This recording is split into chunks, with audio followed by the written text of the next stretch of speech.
नमस्ते मित्रों।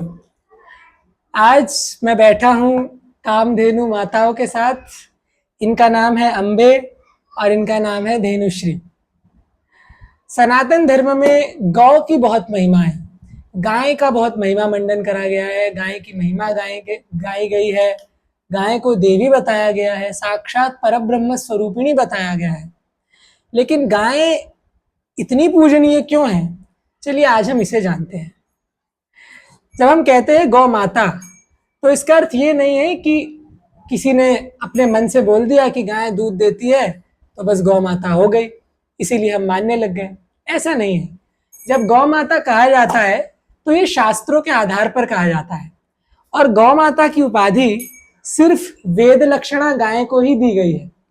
जो गाय मेरे सामने बैठी है, जो भारतीय नस्ल की गाय है, इसको ही वेद लक्षणा गौ माता कहा जाता है। मुझे बहुत लाड़ करती है तो मुझे चाट रही है इस समय। और शास्त्र कहते हैं कि गाय के शरीर में 33 कोटि देवता विद्यमान है। महाभारत में भीष्म पितामह युधिष्ठिर को पूरे संवाद में यह ज्ञान देते हैं कि गाय के किस किस अंग में कौन कौन से देवता विद्यमान है। और वो यह भी बताते हैं कि गाय जो है वो सावित्री है, गो सावित्री है। जैसे गायत्री मंत्र होता है, सबका तारण करता है, सबको तार देता है, मुक्ति प्रदान कर देता है, ऐसे गाय जो है वो भी मुक्ति प्रदान करने वाली भगवती कही गई है। तो महाभारत में भीष्म पितामह से जब युधिष्ठिर पूछते हैं कि ऐसी कौन सा तत्व है, ऐसी कौन सी वस्तु है जिसकी आराधना से सब कुछ प्राप्त हो सकता है, जिसकी आराधना से सब देवताओं की आराधना हो जाती है, तो भीष्म पितामह उत्तर में कहते हैं कि जो गाय है, जो गौ माता है, ये ऐसी माता है जिसकी आराधना से सब देवता तुष्ट हो जाते हैं। किसी के घर में मंदिर ना हो तो उसे क्या करना चाहिए? अगर किसी के घर में मंदिर ना हो, किसी के घर में भगवान की मूर्ति ना हो, फोटो ना हो, तो कोई समस्या की बात नहीं है। लेकिन गाय हो तो सब कुछ होता है। इसके घर में गाय है, वो जब गाय को कुछ खिलाता है, गाय की जब समाराधना करता है, गाय की जब सेवा करता है, तो सब देवता, 33 कोटि देवता ऐसे व्यक्ति से प्रसन्न हो जाते हैं, खुश हो जाते हैं।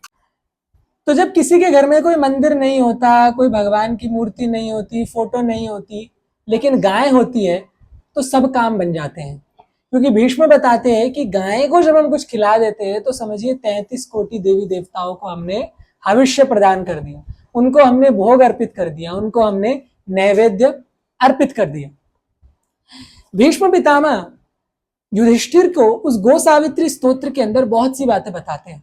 वो कहते हैं कि गाय के जो श्रृंग है आगे के, इन श्रृंगों के अंदर अर्थात सींगों के अंदर इंद्र और विष्णु व्यवस्थित है। वो बताते हैं कि गाय का जो मस्तक है, यहाँ वृषभ ध्वज अर्थात भगवान शिव है। जो खुर है, यहाँ पे अप्सरा व पितृगण विद्यमान है, गंधर्व है, चारण है। जो गोबर है वो स्वयं लक्ष्मी का स्वरूप है। गोमूत्र जाह्नवी स्वयं, जो गोमूत्र है वो साक्षात गंगा है। जो गाय का गर्भ है, यहाँ भूदेवी का निवास है। जो कूब है वहां ब्रह्मा का निवास है। अग्र श्रृंगों में काल भैरव और दंडपाणी भैरव भी विद्यमान है। तो इस प्रकार शास्त्र प्रमाण से हमें पता चलता है कि जो भारतीय गौ माता है, जो देसी गौ माता है, वो साक्षात 33 कोटि देवताओं को अपने देह में धारण करती है। आजकल हम देखते हैं कि लोग ज्योतिषों के पास जाते हैं। जब हम ज्योतिष के पास जाते हैं तो वो कई उपाय बताते हैं कि आपका कोई ग्रह जो है वो अच्छा नहीं है, उस ग्रह की दशा अच्छी नहीं है, तो उसको पुष्ट करने के लिए, उसको बलवान करने के लिए ये कहा जाता है कि आप नवग्रह की सन्निधि में जाइए, वहां पे जाकर के इस ग्रह को ये चीज अर्पित करिए तो आपका ग्रह ठीक हो जाएगा। लेकिन अद्भुत बात यह है कि जिनके घर में वेद लक्षणा भारतीय नस्ल की गाय है, उस गाय को अगर हम नित्य प्रति उन देवताओं को जो समर्पित करने वाले पदार्थ है, अगर उन गाय को हम खिला देते हैं तो वही फल प्राप्त होता है जो हम किसी मंदिर में जाकर के किसी देव विग्रह को अर्पित करते हैं, तब जो फल प्राप्त होता है। सूर्य कमजोर है तो इसको लाल वर्ण का, जो रक्त वर्ण है, उस वर्ण का पदार्थ इसको खिलाया जाए। शनि अच्छा नहीं है तो काले रंग का जो पदार्थ है वो इस गाय को खिलाया जाए। और इसी प्रकार जो भी ग्रह है उनके रंगों के अनुसार जो पदार्थ होते हैं वो गाय को खिलाने चाहिए। और शास्त्र तो कहता है कि जो गाय को हाथ भर के चारा ही डाल देता है वो समस्त संसार के पुण्यों को प्राप्त कर लेता है। एक श्लोक है जो कहता है, गवाम दृष्ट्वा नमस्कृत्य कृत्वा चैव प्रदक्षिणम प्रदक्षिणी कृता तेन सप्तद्वीपा वसुंधरा। अर्थात जो गाय को देखता है उसको प्रणाम करता है और प्रणाम करके उसकी परिक्रमा करता है, ऐसा व्यक्ति सातों द्वीपों की अर्थात संपूर्ण विश्व की परिक्रमा कर लेता है। जितने भी तीर्थ इस विश्व में विद्यमान है उन सब तीर्थों की परिक्रमा एक व्यक्ति गाय की परिक्रमा करके प्राप्त कर लेता है। तो सोचिए जो ज्योतिष की समस्याएं आज लोग अनुभव करते हैं, अगर वो गाय की सेवा, भारतीय वेद लक्षणा गाय की सेवा करना प्रारंभ कर दे तो वो समस्याएं उनके जीवन में आएगी ही नहीं, क्योंकि ये साक्षात सभी देवताओं को खुद में धारण करती है। इसका जो देह है वो देवालय है, वो मंदिर है और सब देवताओं का निवास स्थान इस गाय के शरीर में ही है। हम देखते हैं कि जो छोटे बालक होते हैं उनको नजर न लग जाए तो माँ बहुत से उपाय करती है। कोई गंडे ताबीज बांध देता है, कोई न जाने कहां कहां से किसी किसी पंडित या तांत्रिक को दिखवा करके कुछ कुछ चीजें उस बालक के शरीर में बांध देते हैं। लेकिन जब माता यशोदा को भगवान कृष्ण की दृष्टि को दूर करना था, जो उनको नजर लग जाती है उसको दूर करना था, तो माता यशोदा भगवान श्री कृष्ण को गोद में लेके सीधा गौशाला में जाती है। गवाम गोष्ठ, गाय का जो कमरा है उसमें जाती है और गाय के इन खुरों के नीचे की जो मिट्टी है इसको लेकर के भगवान श्री कृष्ण के मस्तक पर व उनके 12 अंगों पर लगा देती है। गाय की जो पूंछ है इसको भगवान श्री कृष्ण के शरीर पर छिड़कती है। गाय का जो गोमूत्र और गोबर है उससे उनको स्नान कराती है और भगवान कृष्ण की जो दृष्टि होती है, अर्थात माँ ये सोचती है कि भगवान कृष्ण को जो है दृष्टि लग गई है, किसी की नजर लग गई है, वो इस गाय के इन पंचगव्यों से, गाय की रज से ठीक हो जाएगी। तो आजकल जो बालकों को नजर लगती है, दृष्टि लगती है, उसका सबसे उत्तम उपाय है कि गाय के खुरों के नीचे की जो रज है, जो मिट्टी है, जो देसी गाय के खुरों के नीचे की मिट्टी है, उसको बालक के शरीर के अंगों पर लगा दीजिए और दृष्टि बाधा कैसी भी हो वो बालक उससे मुक्त हो जाता है। कोई बहुत विषम दृष्टि किसी को लग जाए तो भारतीय गाय की जो पूंछ है, इस पूंछ को अपने शरीर पे अगर कोई झटकता है तो उस दृष्टि से उसको मुक्ति मिल जाती है। और शास्त्र कहते हैं कि अमृत मंथन में निकलने वाली जो कामधेनु है ये भगवान नारायण के द्वारा मनुष्य मात्र को दी गई एक ऐसी औषध है, ये एक ऐसा उपहार है जिसका ऋण कभी मनुष्य चुका नहीं सकता। ये वो गाय है जिसकी रक्षा के लिए भगवान परशुराम ने क्षत्रिय कुल का विध्वंस कर दिया। ये वो गाय है जिसकी रक्षा के लिए दिलीप, महाराज दिलीप रघुवंश शिरोमणि, वो एक व्याघ्र जो भगवान शिव के, एक सिंह जो भगवान शिव का एक गण था, जो एक सिंह के रूप में महाराज दिलीप का परीक्षण करने आया था, उसको महाराज दिलीप कहते हैं कि मेरी गाय को छोड़ दो, मेरी गाय को हानि मत पहुंचाओ, परंतु मेरा भक्षण कर लो, मुझे खा लो। ये वह गाय है, ये वह गाय है जिसके एक अश्रु को देख करके भगवान भूमंडल पर अवतार ले लेते हैं। गोपाल चंपू के अंदर श्री गोस्वामी पाद वर्णन करते हैं कि जब भगवान श्री कृष्ण ने गोवर्धन उठाया तो वो गोवर्धन खुद के लिए नहीं उठाया, वो गोवर्धन गायों की रक्षा के लिए उठाया। ये वो गाय है जब रोती हुई श्री वैकुंठ में जाती है तो भगवान मर्यादा पुरुषोत्तम श्री राम बन करके आ जाते हैं। ये वो गाय है जिसके रक्षण के लिए भगवान श्री कृष्ण ग्वाले बन जाते हैं, न जाने कितनी असंख्य गायों को अपनी मुरली पर नचाते हैं। ये वो गाय है जिसका आश्रय लेकर के दत्त दिगंबर गिरनारी खड़े होते हैं। ये वो गाय है जिसका आश्रय लेकर के भगवान श्री कृष्ण खड़े होते हैं। लेकिन दुर्भाग्य की बात यह है कि इतनी महिमा होते हुए भी आज हमारे भारतवर्ष में इस गाय की जितनी दुर्दशा है उतनी दुर्दशा किसी की नहीं है। शास्त्र तो यहाँ तक कह देता है कि जो गाय की सेवा कर रहा है, जो भारतीय देसी गौ माता की सेवा कर रहा है, उसको नरक के द्वार नहीं देखने पड़ते, उसको नरक की यातना नहीं सहनी पड़ती। जिसके ऊपर गाय की दृष्टि पड़ जाती है ऐसा व्यक्ति वैकुंठ के पद को प्राप्त कर लेता है सिर्फ गौ सेवा के माध्यम से। यह अपने गर्भ में समस्त ब्रह्मांड को धारण करती है। लेकिन आज दुर्दशा ऐसी है कि हिंदू लोग भी गाय की सेवा के लिए, गाय के पूजन के लिए अंश मात्र भी प्रयास नहीं करते हैं। गाय के लिए प्रयत्न करना है ये तो भूल ही चुके हैं। केवल जय श्री राम के नारे लगाने से कुछ नहीं होता है, लेकिन जिस गाय की पीड़ा को देख करके श्री राम ने अवतार ग्रहण करा, उस गाय के संरक्षण करने से भगवान श्री राम सत्य रूप से प्रसन्न होते हैं। यही उनकी वास्तविक प्रसन्नता का कारण है, क्योंकि ये मूल है भगवान श्री राम के अवतार के होने में ही। वह जितने भी भगवान के अवतार हुए हैं उन सबका मूल गाय ही है, ये गौ माता ही है। श्री ललिता त्रिपुर सुंदरी भगवती के सहस्त्र नाम में उनका नाम श्री माता है, अनेकों अन्य हजार नाम है, सहस्त्रों नाम है, लेकिन उसमें एक नाम गौ माता भी है।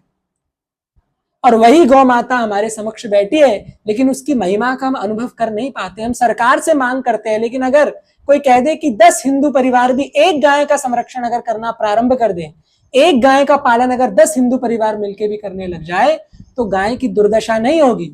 इन रोडों पर भारतीय नस्ल की गाय ऐसी घूमेगी नहीं। और जब तक गाय का उद्धार नहीं होगा, भारत राष्ट्र का उद्धार नहीं हो सकता है। ये ऐसी गाय है जो कामधेनु है। कामधेनु का अर्थ ये नहीं है कि जो दूध देती है।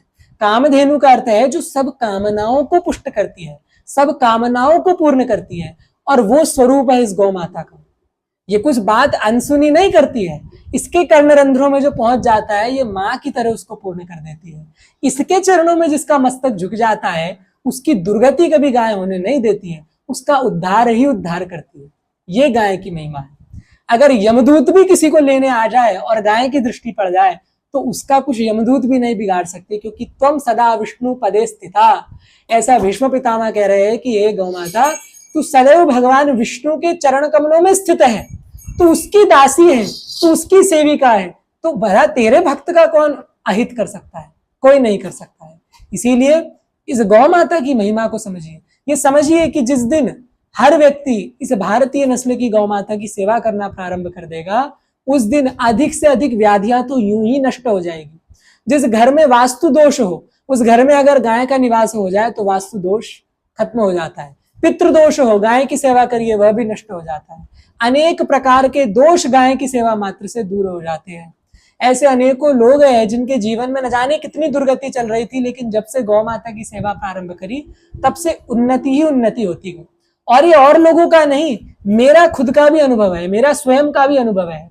और ये मेरी वाणी नहीं कि अनेकों संतों की, अनेकों शास्त्रों की वाणी। भीष्म पितामह तो अपनी मृत्यु शैया पर ये कह देते हैं कि मेरी एक ही कामना है कि मेरे हर तरफ, मेरे हर दिशा में गाय ही गाय हो, गायों के द्वारा मैं घिरा रहूं, और वैसे ही मेरा जीवन व्यतीत हो, और उन गायों की दृष्टि के आगे ही मैं अपने अंतिम श्वास को छोड़ूं। तो ऐसी महिमा इस गौ माता की है। और एक बात मैं अपने हृदय से जो कहता हूं वो ये है कि आप एक बार गौ माता का पालन का संकल्प ले लीजिए।